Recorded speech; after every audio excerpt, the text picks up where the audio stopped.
చాలా మంది తనకున్న శక్తిని ఆధారం చేసుకుంటారండి. ఏమంటే ప్రభు నమ్ముకొని బాప్తిసం పొందకపోయారా?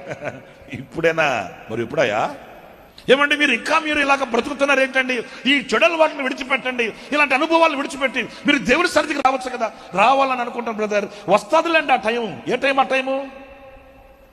ఇచ్చిన సమయాన్ని పోగొట్టుకుని, ఇచ్చిన కాలాన్ని పోగొట్టుకుని, ఇచ్చిన వయసును పోగొట్టుకుని, ఉన్న బలాన్ని జారవిడుచుకొని ఇంకొక సమయం కొరకు నువ్వు వేచి చూడడం ఏంటి? చాలా మందికి ఇలాంటి అవివేకమైన ఆలోచన ఉంటుందండి. దేవుడు నాతో మాట్లాడాలి. మరి మాట్లాడిందంతా నీ కొరకు కదా? ఈ మాటలు నీ కొరకు కాదా? నీతో మాట్లాడిన మాటల్ని పెడచెవిన పెట్టి మరలా నీతో మాట్లాడడం ఏంటి? దేవుడు అవకాశం ఇస్తాడులేండి. ఇచ్చిన అవకాశం ఎవరికి?